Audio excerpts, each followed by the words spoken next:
Welcome. Today, let's talk about stress. Everyone experiences stress at some point in their lives: work, school, relationships, health crisis, political frustrations, financial challenges, unfulfilled hopes, dreams, failures, etc. The list goes on and on. The human body, in fact, is designed to sense and respond to stress. In response to changes or obstacles, your body generates physical and mental responses, stressors. That is the essence and the definition of stress in and of itself. Any type of changes that causes physical, emotional, psychological changes in the brain can be conceived as a stressor. Did you know, according to the American Institute of Stress, approximately 33% of people experience extreme stress? Let's go and beyond. 77% of people experience stress that affects their physical health. 73% of people experience stress that affects their mental health. And 48% of people have trouble sleeping as a result of stress. No wonder stress is a killer, folks. Unfortunately, for about half of all Americans, stress levels are rising rather than falling. 75% of Americans have experienced moderate to high levels of stress in the recent month alone. According to the Global Organization of Stress, stress is the #1 health concern among high school students. 80% of people face stress at work.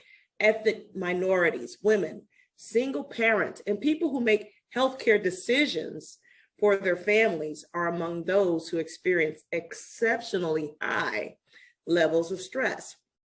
Other stressors: money, employment, economy, family responsibilities, relationships, personal health issues, housing costs, job stabilities, the lack of housing, family health problems, personal safety, and other concerns may be constant, ongoing stress in your life. How do I know when I'm stressed? What a great question. Various signs and symptoms emerge when you're dealing with stress. Here are just a few. You're likely to feel a variety of negative emotions. Stress can cause feelings of being overwhelmed, overburdened, overloaded, with an inability to cope, as well as an inability to focus. Difficulty making decisions, wandering in this season of doubt where nothing makes sense and not knowing what is the best choice for yourself. Pessimism, discouragement, anxiety, and utter despair. Double, toil and trouble. The world is all evil. Withdrawal, isolation, doubt. When dealing with stress, we must consider the physical symptoms in addition to those psychological ones. Physical symptoms may look like heart palpitations. My heart may be beating faster, and I'm just really sitting in the seat looking at my email for the day. Headaches, insomnia, exhaustion, slept all night, wake up tired. Muscular tension, tension in your neck, tension in your shoulders. Gastrointestinal disorders, the stomach is just rolling or drops. Dermatological issues, facial acne and breakouts are among physical indicators of anxiety and overall stress in your life.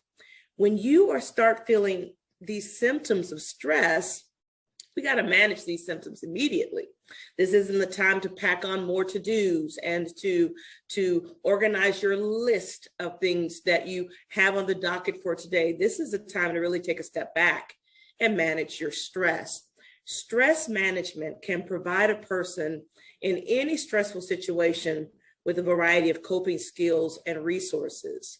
So treatment that directly targets the source of stress rather than the side effects of stress. Like we're reaching for the low-hanging fruit of the stress, not really getting to the root of the stress. You really want to look at the root of where this source of stress is coming from. If someone has heart disease, for example, taking a heart disease medicine will assist, but it doesn't address the source of where the stress is coming from. The most effective treatments aim to minimize and reduce stress in order to improve one's quality of life and their reactions two stressors. So start with taking some steps to deal with stress. Here are just a few examples. First of all, you cannot address something you will not confront. And so you have to look at what is the source of my stress. You got to identify that stressor. Start and possibly keep an ongoing diary of thoughts, emotions, behaviors, circumstances that are causing triggers for your stress. Get enough sleep. Wake up, exercise before bed if bedtime is hard for you to get a good night's rest. Generate healthy responses like exercise, yoga, walking, jogging, cycling, sports, and other forms of physical activities. You can also include doing hobbies. Some people like to line dance, to group dance. Some people like to be engaged with gatherings and make meaningful connections with other people. Do something that makes you happy. Practice relaxation techniques, deep breathing, focus, grounding tools. Define what is your limit. Set those realistic boundaries, and you are responsible for sticking to the boundaries that you set. Don't wait for anyone else to honor your boundaries. You have to honor your own boundaries. Make a guideline for yourself to clear your workload, which implies you will have to set aside time to relax, set aside time to step away from your computer, to just breathe. Work and personal time, have a healthy mix between work and your personal time. Create objectives and priorities and spend more time with the people you love. This is important because most of the time the people we love are neglected because we're spending so much time on the stress or so much time in this workaholic mentality. Pull away, set realistic boundaries, and do something that you love. This is the time to think about the changes you need to make at work, at home, in relationships with others, in order to reduce your overall stress. Don't be afraid to set boundaries. Don't be afraid to walk away from some things that are causing stress that is unwarranted, unnecessary, and get started implementing some of these tools that help you feel better about who you are and also where you are in this journey. Some changes can be made on your own, and other changes you may need an expert. If you need an expert, feel free to call I Finish Strong Enrichment Center and get a counselor today.